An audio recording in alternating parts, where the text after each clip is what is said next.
الرسول ولا تبطلوا أعمالكم. اعوذ باللہ من الشیطان الرجیم. بسم اللہ الرحمن الرحیم.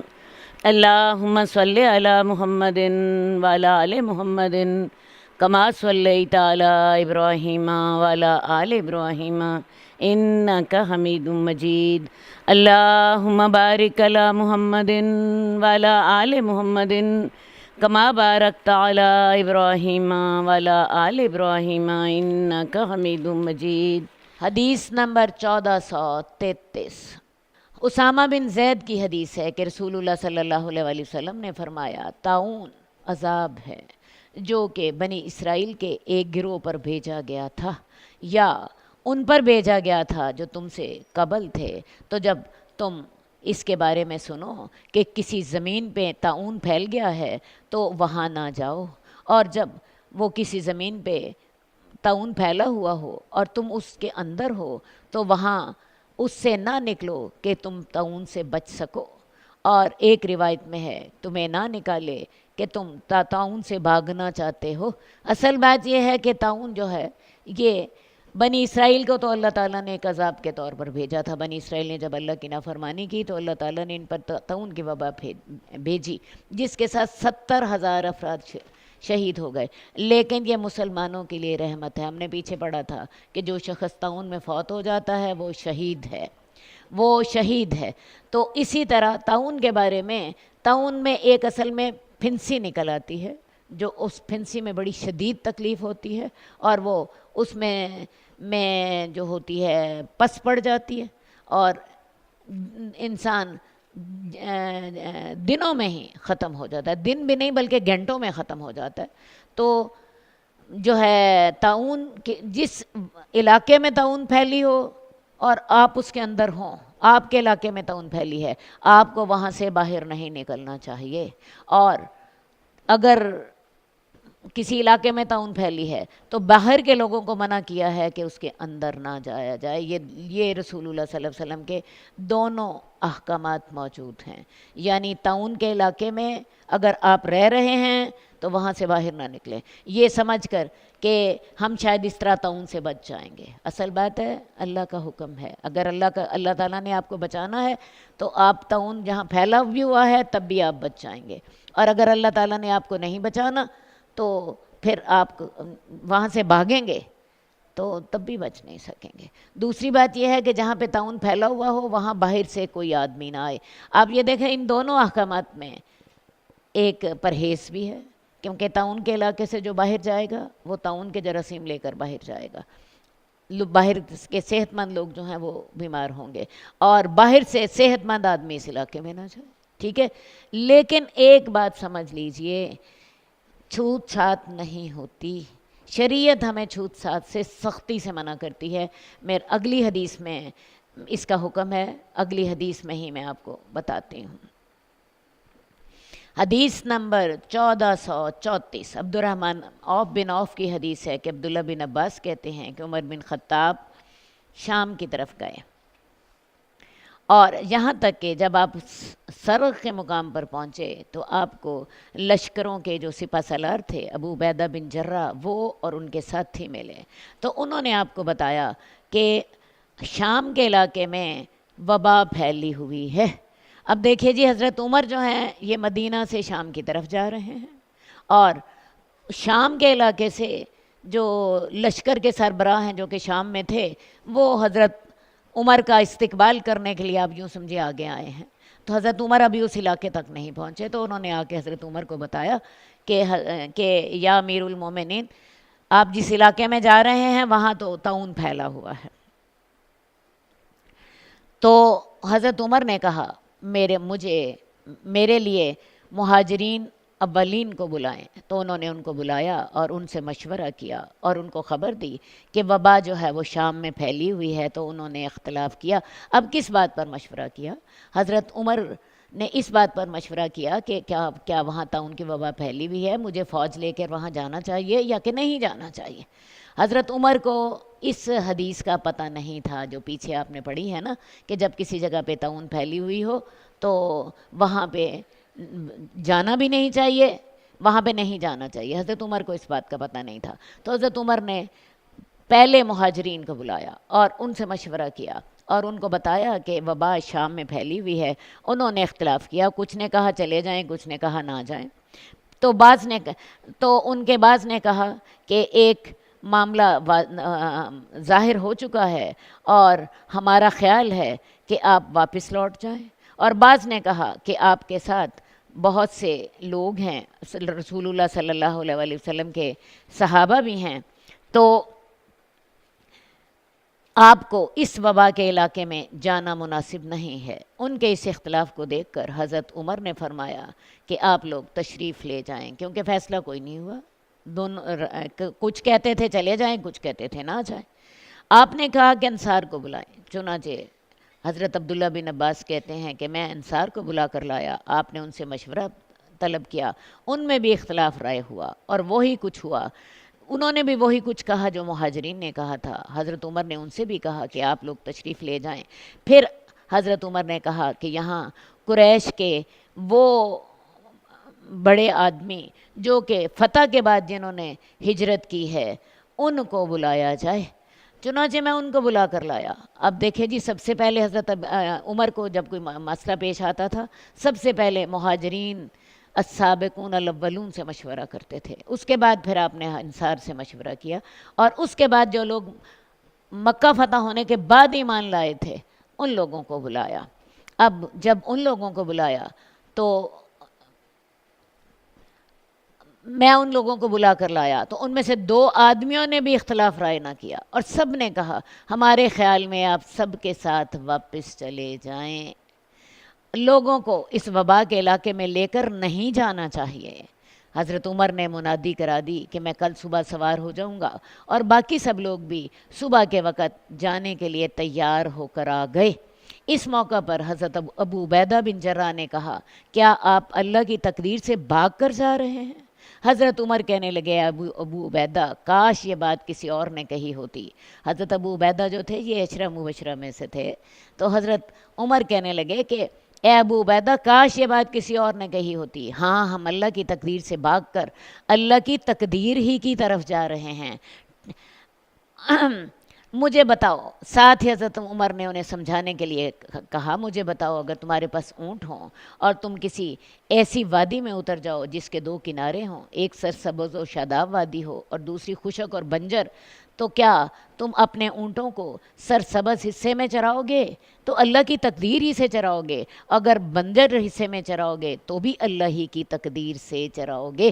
لیکن حضرت عمر نے ان کے سامنے ایک سچویشن رکھی کہ بتاؤ ایک وادی ہے جس کا ایک علاقہ سرسبز ہے اور ایک علاقہ بنجر ہے، کیا خیال ہے تم کس کو پسند کرو گے؟ سرسبز کو پسند کرو گے نا، بنجر کو تو پسند نہیں کرو گے۔ دونوں کام ہی اللہ کی تقدیری سے ہوں گے، دونوں کام اللہ کی تقدیر سے ہی ہوں گے۔ تو عبداللہ بن عباس بیان کرتے ہیں کہ عبد الرحمن بن عوف واپس آ گئے جو اپنے کسی کام کی وجہ سے غیر حاضر تھے۔ انہوں نے کہا اس سلسلے میں میرے پاس علم ہے، میں نے رسول اللہ صلی اللہ علیہ وسلم کو فرماتے سنا تھا جب تم سنو کہ کسی سرزمین میں وبا پھوٹ پڑی ہے تو وہاں نہ جاؤ۔ اب بات کلیئر ہو گئی نا، وہاں پہ شام کے علاقے میں وبا پھوٹی ہوئی ہے، اللہ کے رسول کا حکم ہے وہاں نہ جاؤ، ٹھیک ہے؟ اور اگر اس علاقے میں طاعون پھوٹ نکلے جس میں تم رہتے ہو تو اس وبا سے بھاگنے کے خیال سے وہاں سے نہ نکلو۔ یہ حدیث سن کر حضرت عمر رضی اللہ تعالیٰ عنہ نے اللہ تعالیٰ کا شکر کیا۔ اب اس ساری حدیث سے آپ کو کیا سمجھ آئی کہ احتیاط کرنا توکل کے خلاف نہیں ہے۔ حضرت عمر احتیاط کر رہے تھے کہ میں ایک ایسے علاقے میں اپنی فوج کو لے کے جا رہا ہوں جہاں پہ پہلے ہی سے طاعون پھوٹی ہوئی ہے، اور بعد میں پھر حضرت عبد الرحمن بن عوف کی حدیث سے آپ کو رسول اللہ صلی اللہ علیہ وسلم کا ارشاد بھی مل گیا۔ میں نے آپ کو پہلے بتایا کہ حضرت عمر کو رسول اللہ صلی اللہ علیہ وسلم کے اس ارشاد کا پہلے پتہ نہیں تھا، جب انہیں اللہ کے رسول کے ارشاد کا پتہ چل گیا تو وہ مطمئن ہو گئے۔ جب اللہ کی طرف سے آ جائے، موت کا بلاوا آ جائے، وہ بات علیحدہ ہے، لیکن احتیاط کرنا توکل کے خلاف نہیں ہے۔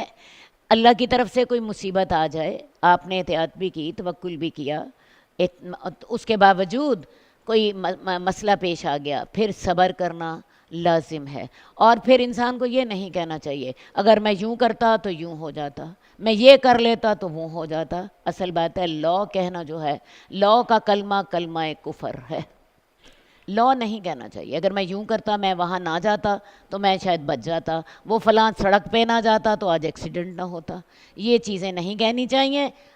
اللہ پہ پورا یقین رکھیں۔ حدیث نمبر 1435 ابو ہریرہ کی حدیث ہے کہ رسول اللہ صلی اللہ علیہ وسلم نے کہا، نہ تو چھوت چھات ہوتی ہے اور نہ ہی سفر ہوتا ہے اور نہ ہی حامہ کی کوئی حقیقت ہوتی ہے۔ اب چھوت چھات کیا چیز ہے؟ چھوت کے بارے میں عربوں کا عقیدہ یہ تھا کہ ایک جانور کی یا ایک شخص کی چھوت دوسروں کو از خود لگ جاتی ہے، وہ مؤثر حقیقی اللہ تعالیٰ کو نہیں مانتے تھے۔ حدیث میں اسی عقیدے کو باطل قرار دیا گیا ہے۔ آج کل بھی بہت سے ڈاکٹرز آپ کو کہتے ہیں فلاں چھوت کی بیماری ہے، ٹی بی جی چھوت کی بیماری ہے، فلاں وائرس پھیلا ہوا ہے، فلاں بخار کا وائرس پھیلا ہوا ہے، لیکن میں آپ کو بڑا واضح الفاظ میں بتانا چاہتی ہوں کہ وائرس بھی پھیلا ہوتا ہے، وائرس اسی کو ہی اثر انداز ہوتا ہے جس پر اللہ کا حکم ہوتا ہے۔ کیا خیال ہے فلاں وائرس پھیلا ہوا ہے، کیا خیال ہے وہ 100% لوگوں کو متاثر کر رہا ہوتا ہے؟ نہیں، قطعاً نہیں۔ 100 میں سے بھی میں نے دیکھا ہے بعض اوقات 25% لوگوں کو متاثر کر رہا ہوتا ہے، بعض اوقات 30% لوگوں کو متاثر کر رہا ہوتا ہے، 40% لوگوں کو متاثر کر رہا ہوتا ہے۔ کیا سب کو کر رہا ہوتا ہے؟ اصل بات ہے ہمارا عقیدہ کیا ہے، چھوت چھات کچھ نہیں ہے، جو ہوتا ہے اللہ کے حکم سے ہوتا ہے۔ اور اگر چھوت چھات ہے بھی، جیسے میں نے آپ سے کہا ڈاکٹر کہتے ہیں جی آج کل فلاں چیز کا وائرس پھیلا ہوا ہے، تو کیا اگر تو وہ واقعی چھوت چھات ہے تو وہ سب کو لگنی چاہیے، لگتی اسی کو ہے جس پر اللہ کا حکم ہوتا ہے، اور اللہ تعالیٰ اس میں سے بھی جس کو چاہتے ہیں بچا لیتے ہیں، جس کو چاہتی ہے لگ جاتی ہے۔ تو لہٰذا ایک بات کا پکا عقیدہ رکھیں، جو ہونا ہے اللہ کے حکم سے ہونا ہے، لیکن اس کے ساتھ ساتھ عقیدہ یہی ہے کہ جو ہوگا اللہ کے حکم سے ہوگا، چھوت چھات کچھ نہیں ہوتی۔ اس کے ساتھ ساتھ اللہ کے رسول نے احتیاط بھی کرنے کا حکم دیا ہے، جیسے یہ طاعون کے بارے میں ہی کہا کہ جس علاقے میں طاعون پھیلا ہوا اس علاقے میں نہ جاؤ، اور جس علاقے میں طاعون پھیلا ہوا وہاں سے لوگ نکل کے باہر نہ آئیں۔ اسی طرح میں آپ کو بتا دوں رسول اللہ صلی اللہ علیہ وآلہ وسلم نے ایک جذامی کو لکھا، جذامی کہتے ہیں، جذام اس شخص کو کہتے ہیں جس کو برس کی بیماری ہوتی ہے، اور یہ برس کی بیماری جو ہے نا جب یہ اپنی آخری سٹیج پر پہنچتی ہے تو پھر ہوتا کیا ہے، انسان کے جسم میں کیڑے پڑ جاتے ہیں اور انسان کے جو ہڈیاں گل گل کے گرنے لگ جاتی ہیں۔ تو اللہ کے رسول صلی اللہ علیہ وآلہ وسلم نے ایک جذامی کو کہلا بھیجا کہ ہمارے پاس بیعت کے لیے نہ آؤ، ہم نے تم سے زبانی بیعت کر لی۔ اب دیکھیں نا یہ ایک احتیاط کی مثال ہے، لیکن دوسری حدیث میں بھی مثال ہمیں ملتی ہے کہ آپ نے ایک جذامی کے ساتھ کھانا کھایا۔ اصل بات ہے جب آپ کا یقین یہ ہوگا جو ہوتا ہے اللہ کے حکم سے ہوتا ہے، یقین اصل میں یہ ہوتا ہے۔ باقی میں نے بتایا جذامی کے ساتھ آپ نے کھانا کھایا، یہ اللہ پہ توکل تھا، لیکن وہ جو جذامی کو کہا کہ ہم نے تم سے بیعت کر لی، وہ احتیاط تھی۔ تو دونوں چیزیں ہی رسول اللہ صلی اللہ علیہ وسلم سے ملتی ہیں۔ عقیدہ ہمارا ایک ہی ہونا چاہیے، جو ہونا ہے اللہ کے حکم سے ہونا ہے، احتیاط بھی کریں توکل بھی کریں۔ اب دیکھیں حضرت یعقوب نے کیا خیال ہے جب اپنے بیٹوں کو کہا تھا کہ تم ایک دروازے سے نہ جانا، علیحدہ علیحدہ دروازے سے جانا، انہوں نے اس لیے کہا تھا کہ نظر بد جو ہے وہ لگ جاتی ہے، نظر بد برحق ہے، آج ہی آپ نے پڑھا ہے۔ احتیاط کی، توکل کیا، لیکن ساتھ ہی یہ بھی کہہ دیا کہ اگر اللہ کا کوئی حکم ہوا تو میں تمہیں اس سے بچا نہیں سکتا۔ میں اللہ کا اگر اللہ تعالیٰ نے اگر تمہارے بارے میں کوئی جو ہے فیصلہ کر لیا ہے تو میں اس سے تمہیں بچا نہیں سکتا۔ باقی احتیاط کرنا توکل کے خلاف نہیں ہوتا۔ توکل کے یہ معنی ہے کہ خنجر تیز رکھ اپنا، پھر انجام اس کی تیزی کا مقدر کے حوالے کر۔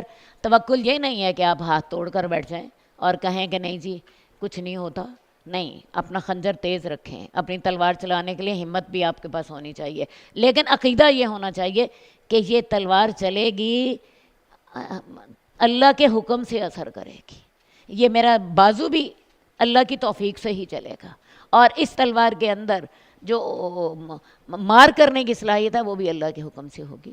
ایک اور آپ کو مثال دے دیتی ہوں، دعا ہم کھاتے ہیں، دعا کے اندر شفا نہیں ہوتی، شفا اللہ کے حکم سے ہوتی ہے۔ اسی لیے آپ دیکھتی ہیں کچھ لوگوں کو اسی دوائی سے فائدہ ہو جاتا ہے، کچھ لوگوں کو اس دوائی سے فائدہ نہیں ہوتا۔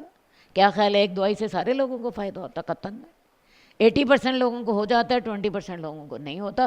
تو اصل بات ایک ہی ہے کہ شفا بھی اللہ کے ہاتھ میں ہے، جو ہونا ہے عقیدہ ہمارا یہ ہے وہ اللہ کے حکم سے ہوتا ہے، لیکن اس کے ساتھ ساتھ یہ نہیں کرنا کہ اب آپ ہاتھ توڑ کے بیٹھ جائیں، علاج ہی نہ کریں۔ علاج کریں، اللہ کے رسول نے ہمیں علاج کرنے کا بھی حکم دیا ہے، اور حدیث میں آتا ہے ہر بیماری کے لیے اللہ تعالیٰ نے کوئی دوائی رکھی ہے، ٹھیک ہے، دوائی بھی کریں۔ حدیث نمبر 1435 ہم پڑھ رہے تھے کہ چھوت چھات نہیں ہوتی اور سفر نہیں ہوتی۔ سفر پیٹ کی ایک بیماری ہوتی تھی جس کے متعلق مشرکین عرب کا عقیدہ یہ تھا کہ مریض کے پیٹ میں ایک جانور گھس جاتا ہے جو کہ بھوک کے وقت خوب ناچتا کودتا ہے، یہاں تک کہ بعض اوقات مریض ہلاک ہو جاتا ہے، اور ان کا خیال یہ تھا کہ یہ مرض بھی متعدی ہے، اور حامہ سے مراد جاہلیت کے لوگوں کا یہ عقیدہ تھا کہ مرنے والے کی روح کسی پرندے میں داخل ہو جاتی ہے، یا حامہ سے مراد الو ہے۔ عرب لوگ الو کو منحوس سمجھتے تھے، اور ان کا وہم تھا کہ یہ پرندہ اگر کسی کے گھر پر آ بیٹھے تو یہ موت کی پیشین گوئی ہوتا ہے۔ جیسے ہمارے ہاں بعض لوگ یہ وہم پا لیتے ہیں کالا کتا رستہ کاٹ جائے گا تو کام نہیں ہوگا، جو دیوار پہ کوا بیٹھا ہے تو اب کسی کی موت کی خبر آئے گی، یا یوں ہو گیا کالی بلی نے رستہ کاٹ لیا تو اب تو کوئی نہ کوئی مصیبت ہی آئے گی۔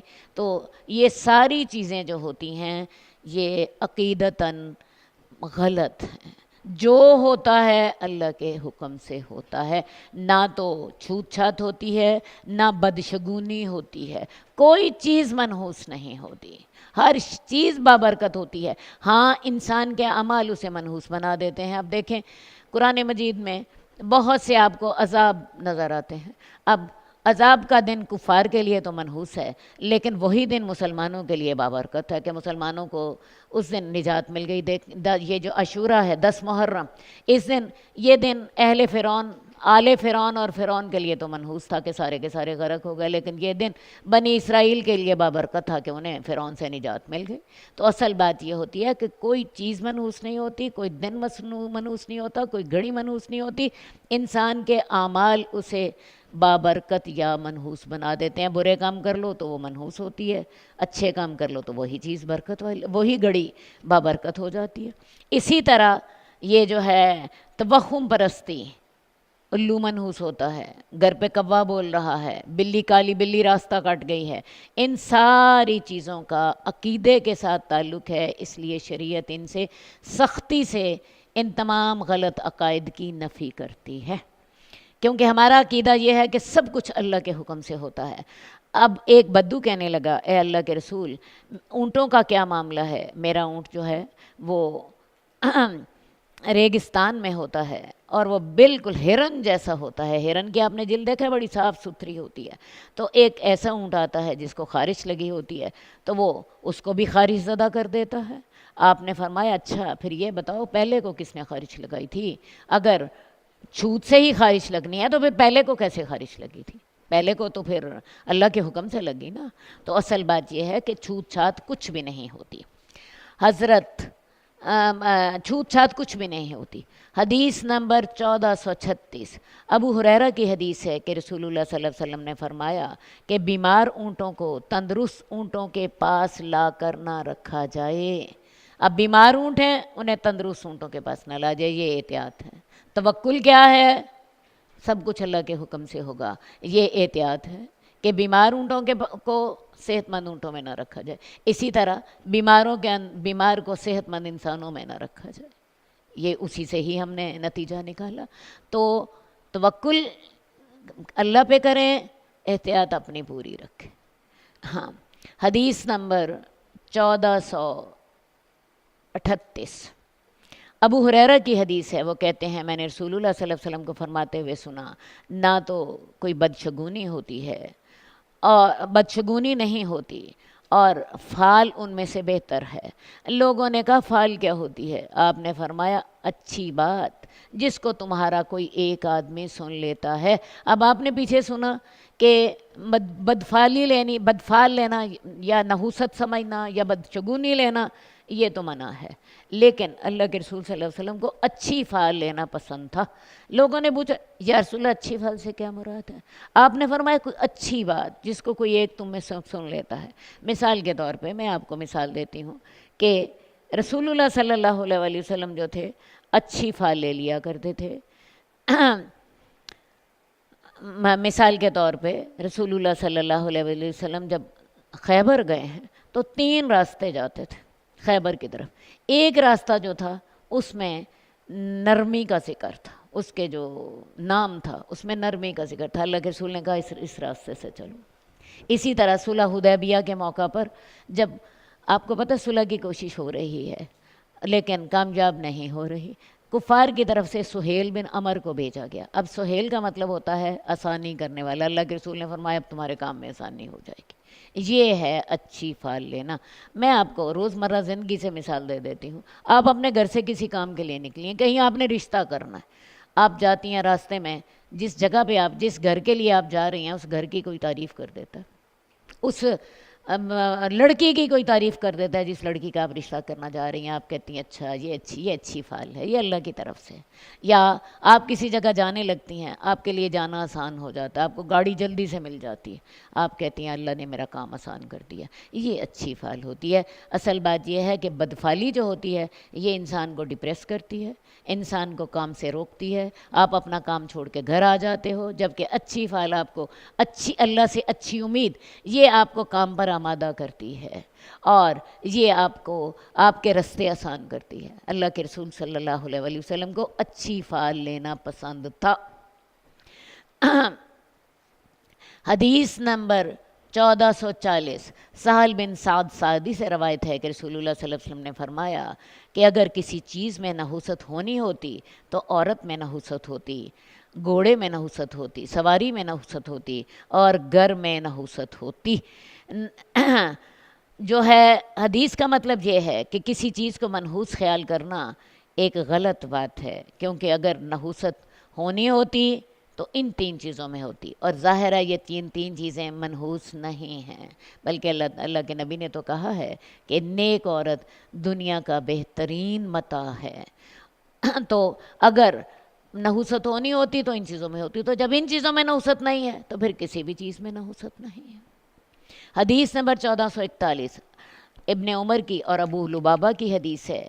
حضرت عبداللہ بن عمر کہتے ہیں کہ انہوں نے رسول اللہ صلی اللہ علیہ وسلم سے سنا، آپ ممبر پر خطبہ دے رہے تھے اور آپ فرما رہے تھے سانپوں کو مار ڈالو، اور 2 دھاریوں والے سانپ کو اور جس سانپ کی دم کٹی ہوئی ہو اس کو بھی مار ڈالو، کیونکہ یہ نظر کو نقصان پہنچاتے ہیں اور حمل کو گرا دیتے ہیں۔ عبداللہ کہتے ہیں تو اس اثنا میں کہ میں ایک سانپ کے پیچھے پڑا ہوا تھا تاکہ میں اس کو مار دوں، مجھے ابو لبابہ نے آواز دی اور انہوں نے کہا اس کو نہ قتل کرو۔ میں نے کہا کہ اللہ کے رسول صلی اللہ علیہ وسلم نے تو سانپ کو قتل کرنے کا حکم دیا تھا۔ انہوں نے کہا کہ آپ نے بعد میں منع فرما دیا تھا، اور آپ نے کہا تھا یہ جو گھروں میں سانپ رہتے ہیں جن کا نام عوامر ہوتا ہے ان کو نہ مارا کرو۔ تو بات یہ ہے کہ رسول اللہ صلی اللہ علیہ وسلم نے خطبہ دیا اور کہا کہ سانپوں کو قتل کر دو، خاص طور پہ ایسے سانپ کو قتل کر دو جن کے اندر دھاریاں ہوتی ہیں، اور ایسے سانپ کو جن کی دم کٹی ہوتی ہے۔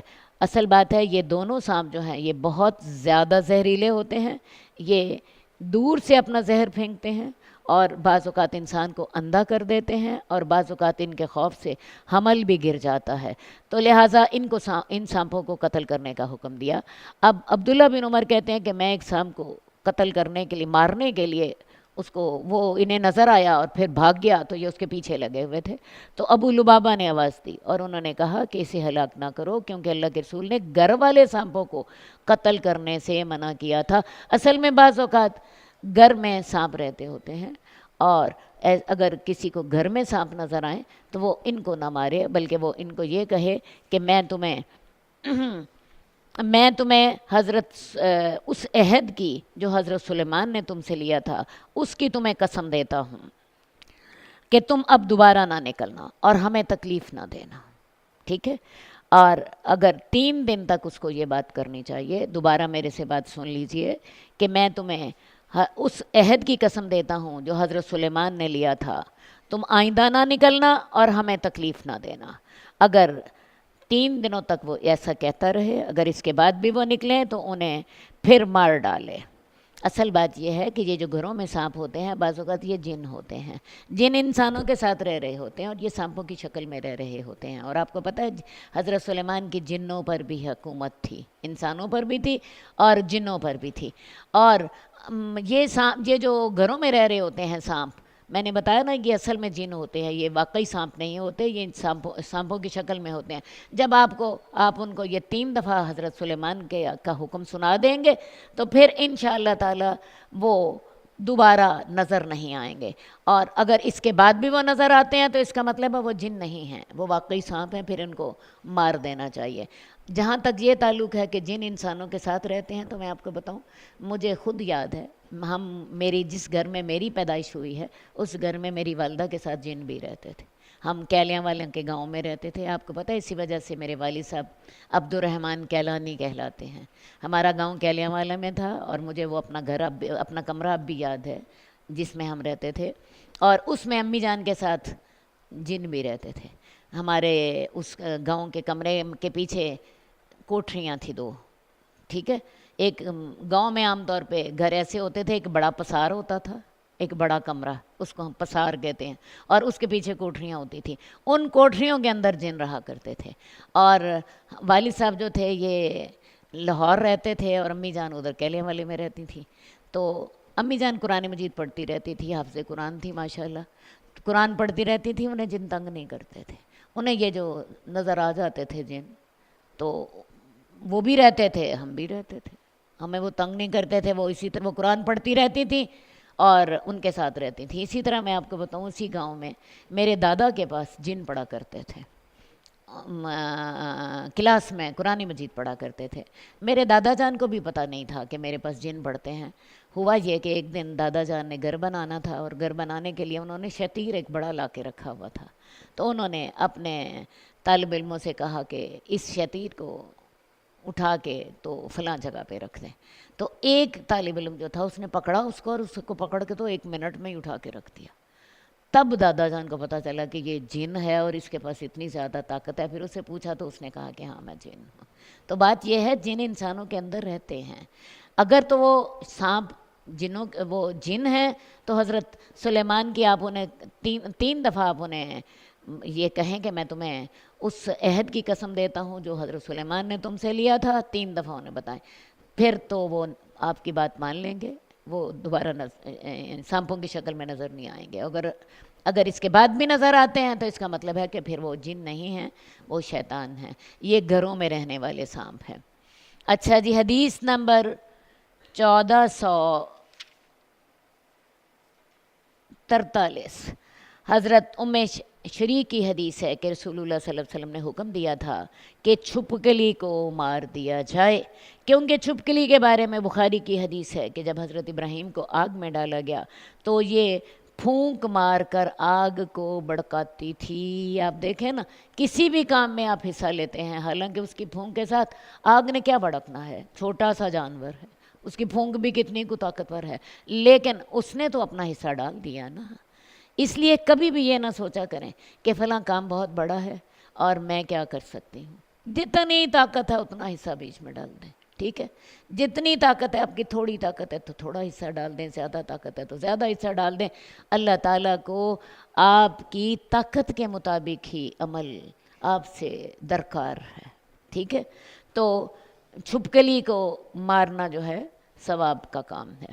حدیث نمبر 1445 ابو ہریرہ کی حدیث ہے کہ وہ کہتے ہیں میں نے رسول اللہ صلی اللہ علیہ وسلم کو فرماتے ہوئے سنا کہ ایک چیونٹی نے کسی نبی کو کاٹ لیا تو ان کے حکم سے چیونٹیوں کی پوری بستی کو جلا دیا گیا. اللہ تعالیٰ نے ان کی طرف وحی نازل فرمائی، ایک چیونٹی نے تمہیں کاٹا اور تم نے ایک پوری امت کو جلا دیا، حالانکہ یہ امت اللہ کی تسبیح بیان کرتی تھی. تو لہٰذا کس بات کی سے اللہ کے نبی کو منع کیا گیا؟ چیونٹیوں کی بستی کو انہوں نے جلا دیا۔ اصل بات ہے جلانے کا جو عذاب ہے یہ اللہ کے سوا کسی اور کو روا نہیں ہے۔ اللہ نے جہنم بنائی ہے انسانوں کو سزا دینے کے لیے، انسان کو کسی کو جلانے کی سزا نہیں دینی چاہیے۔ اب وہ جو چیونٹیاں تھیں، ساری کی ساری جو بستی تھی، چیونٹیاں اللہ کی تسبیح کرتی ہیں، ہر شے اللہ کی تسبیح کرتی ہے۔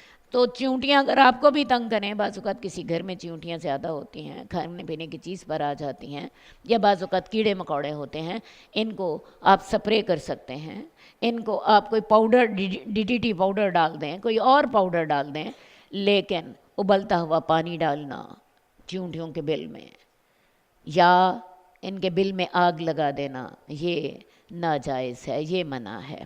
حدیث نمبر 1446 عبداللہ بن عمر کی حدیث ہے کہ رسول اللہ صلی اللہ علیہ وسلم نے فرمایا، ایک عورت کو بلی کے سلسلے میں عذاب دیا گیا، اس نے اس کو قید کر دیا تھا یہاں تک کہ وہ مر گئی، اور اس کو اسی لیے وہ عورت اس جرم کی بنا پر جہنم میں گئی۔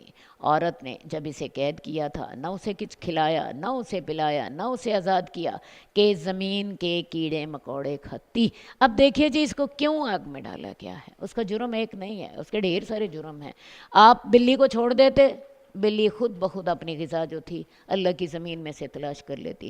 آپ نے بلی کو بند کر دیا، اور بند بھی 1 گھنٹے 2 گھنٹے کے لیے بند کرنے سے بلی نہیں مرتی، اس کو مسلسل بند کیے رکھا 2-3 دن، یہاں تک کہ وہ بھوک اور پیاس کی وجہ سے مر گئی۔ تو یہاں پہ ایک جرم نہیں ہے، وہاں پہ ڈھیر جرم ہے اس کے۔ اسے چاہیے تھا، اس نے بلی کو قید کیا تھا تو بلی کو کھانا بھی دیتی اور اس کو پانی بھی دیتی۔ اب اس نے اس کو قید کر دیا، اور قید کرنے کے بعد وہ غافل ہو گئی، بے پرواہ ہو گئی، تو اس جرم کی وجہ سے اللہ تعالیٰ نے اس کو آگ میں ڈالا۔ تو لہٰذا جو گناہ صغیرہ ہوتے ہیں، جب ان پہ بے پرواہی کی جائے، ان پہ اصرار کیا جائے تو وہ گناہ کبیرہ بن جاتے ہیں۔ اب قید کرنا تو منع نہیں ہے، قید کرنا تو منع نہیں ہے، اصل منع کیا تھا؟ جو اس کو پانی نہیں ڈالا، خوراک نہیں ڈالی، کیونکہ ایک دن میں بھی بلی میں آپ کو بتاؤں نہیں مرتی بھوک پیاس کی وجہ سے۔ اس کو زیادہ زیادتی کی نا اس پر، 2-3 دن تو ضرور لگے ہوں گے نا، بلکہ ہو سکتا ہے اس سے زیادہ ہی دن اس کو بند کیا ہو، تو اس کی وجہ سے اللہ تعالیٰ نے اس کو آگ میں ڈال دیا۔ حدیث نمبر 1447 ابو ہریرہ کی حدیث ہے کہ رسول اللہ صلی اللہ علیہ وسلم نے فرمایا اس اثناء میں کہ ایک آدمی چل رہا تھا، اسے سخت پیاس لگی اور اس نے کنویں میں اتر کر پانی پیا اور باہر نکل آیا۔ اچانک اسے ایک کتا نظر آیا جو کہ ہانپ رہا تھا، اس کی زبان باہر نکل رہی تھی پیاس کے مارے، اور پیاس کے مارے گیلی مٹی کو چاٹ رہا تھا۔ آپ کو پتہ ہے کنویں کے آس پاس مٹی گیلی ہوتی ہے پانی گرنے کی وجہ سے، اس گیلی مٹی کو چاٹ رہا تھا، لیکن اس کو یہ سمجھ نہیں آ رہی تھی کہ پانی کو میں کیسے حاصل کروں۔ اس شخص نے سوچا اس کتے کا بھی پیاس سے وہی حال ہے جو میرا تھا۔ اس شخص نے کنویں میں اتر کر اپنا موزہ پانی سے بھرا اور اسے منہ میں پکڑا اور باہر نکلا اور کتے کو پانی پلایا، تو اللہ تعالیٰ نے اس کی اس نیکی کو قبول فرما لیا اور اسے بخش دیا۔ صحابہ کرام نے عرض کیا، یا رسول اللہ، کیا جانوروں کو کھلانے پلانے کا بھی ہمیں اجر ملتا ہے؟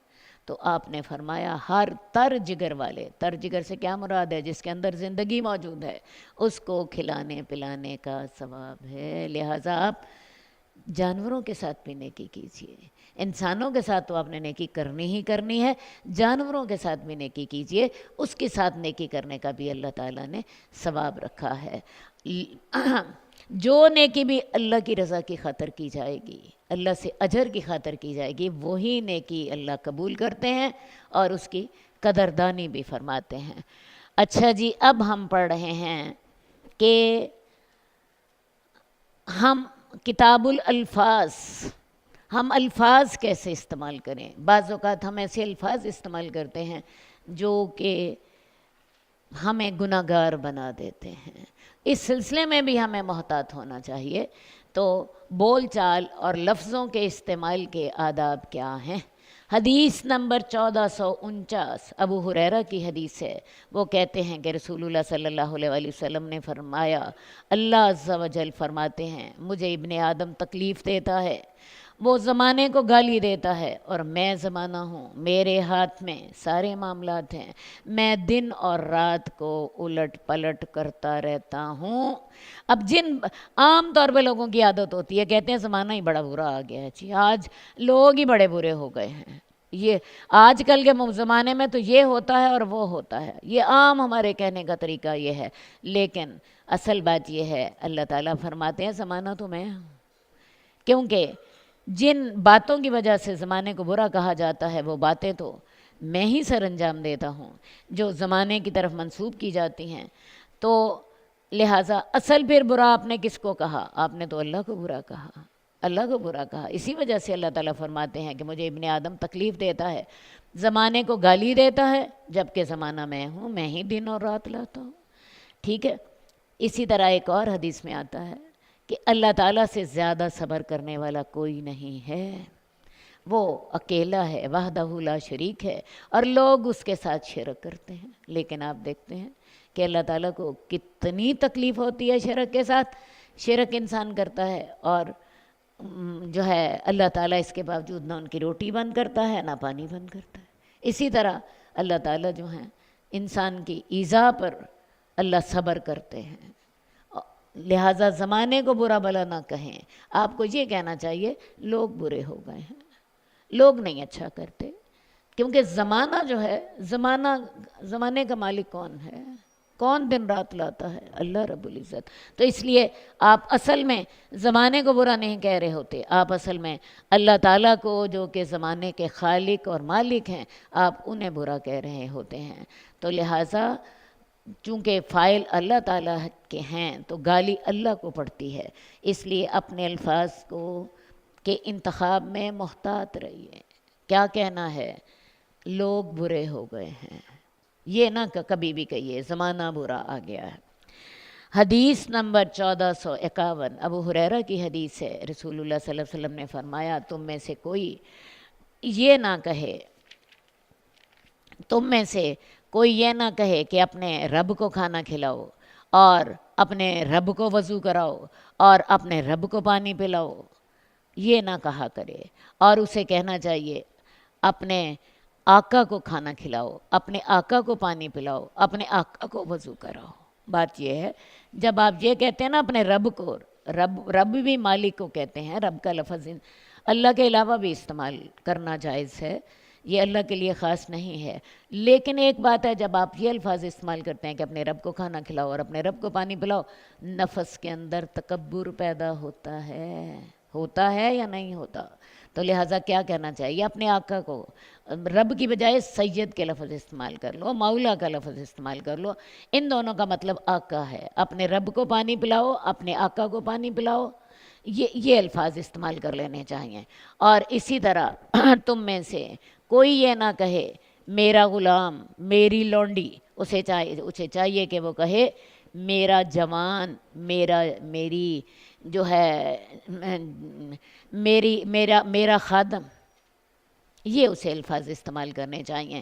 اصل بات یہ ہے کہ جو حقیقت میں عبودیت کس کی ہے؟ عبودیت حقیقی تو اللہ ہی کی ہے، ہم سب اللہ ہی کے غلام ہیں، ہم سب اللہ ہی کے بندے ہیں، تو لہٰذا جب آپ کہتے ہیں عبدی، میرا غلام، میرا بندہ، تو عبودیت تو اللہ کی ہے، ٹھیک ہے؟ تو لہٰذا ان باتوں کو لفظوں کے ساتھ بھی ان باتوں کا اہتمام کرنا چاہیے۔ کہیے میرا غلام کہنے، میرا عبدی کہنے کی بجائے کہیے میرا جوان، میرا خادم، یہ لفظ کہہ، یا میری خادمہ، یہ لفظ آپ کہہ لیجئے۔ اسی طرح ناموں کے سلسلے میں بھی بعض اوقات انسان جو ہے بے پرواہی کر جاتا ہے۔ بہت سے لوگوں نے اپنے نام رکھے ہوتے ہیں عبد محمد یا بندہ علی، سنا ہوا ہے یہ نام کہ نہیں؟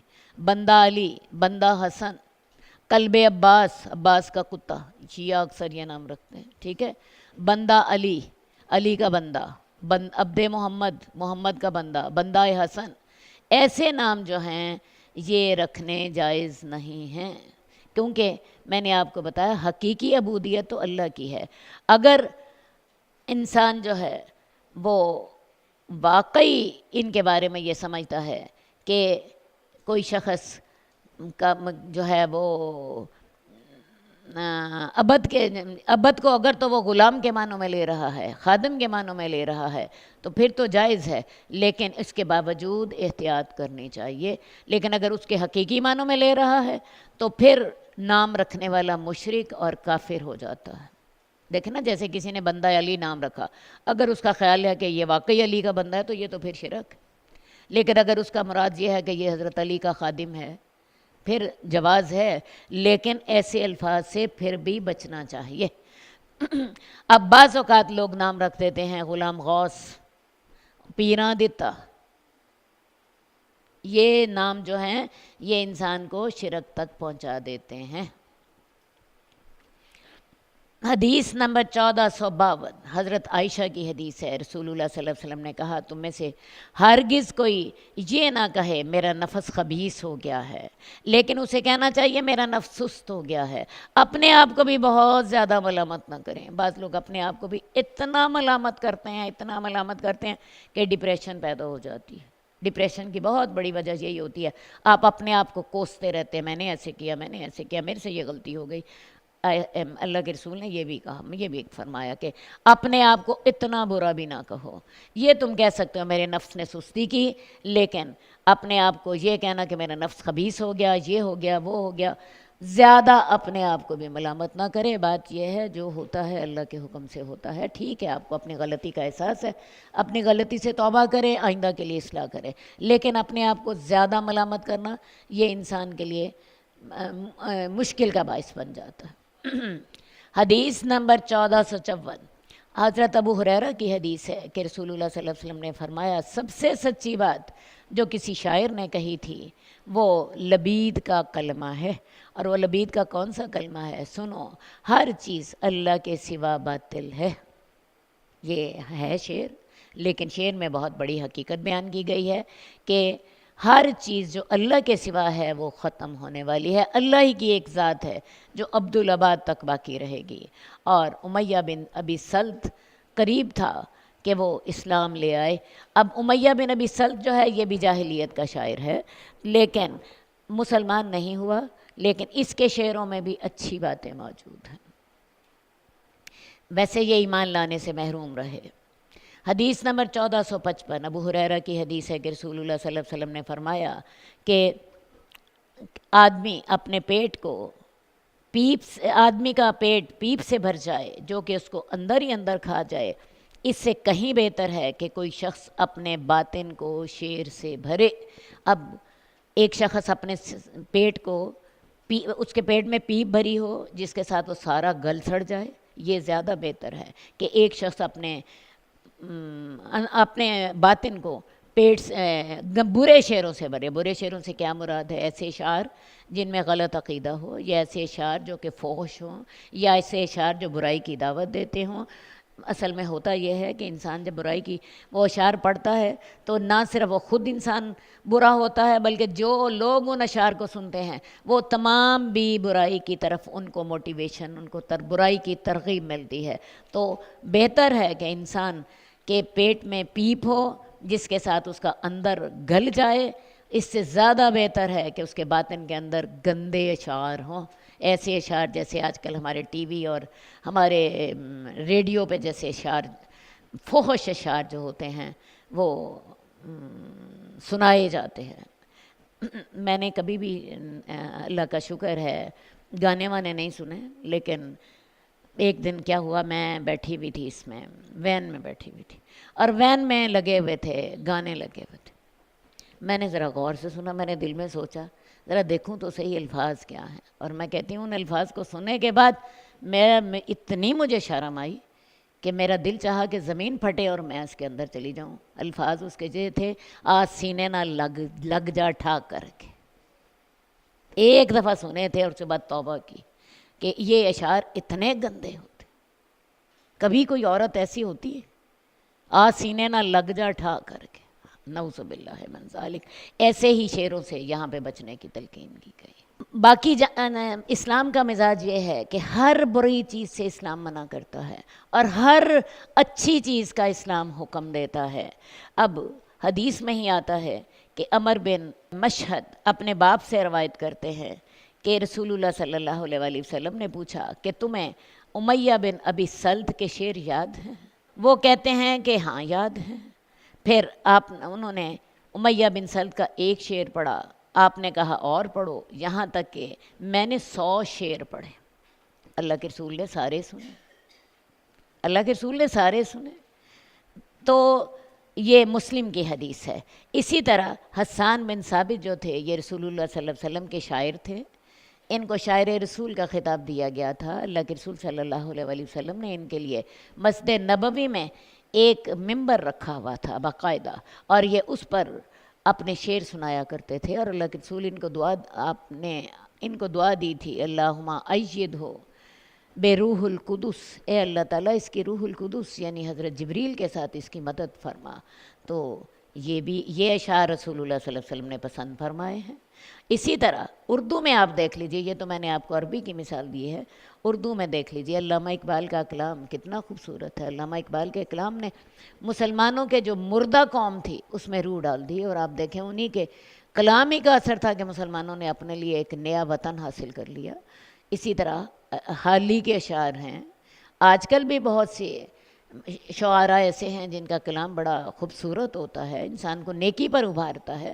تو ایسے شاعری کو اللہ کے رسول نے پسند بھی کیا، خود بھی سنی، حضرت حسان بن ثابت کو دعا بھی دی، اور لیکن جو برے شعر ہیں ان کے لیے فرما دیا کہ اس سے بہتر ہے کہ انسان کے پیٹ میں پیپ بھری ہوئی ہو جو اس کے اندر کو گلا ڈالے، اس سے بہتر ہے کہ اس کے باطن میں برے شعر بھرے ہوئے ہوں۔ اللہم صلی علی محمد وعلی آل محمد کما صلیت علی ابراہیم وعلی آل ابراہیم انک حمید مجید۔ اللہم بارک علی محمد وعلی آل محمد کما بارکت علی ابراہیم وعلی آل ابراہیم انک حمید مجید۔ مولاي صل وسلم دائما ابدا على حبيبك خير الخلق كلهم، مولاي صل وسلم دائما ابدا على حبيبك خير الخلق كلهم، محمد سيد الكونين والثقلين، محمد سيد الكونين والثقلين والفريقين من عرب ومن عجم، مولاي صل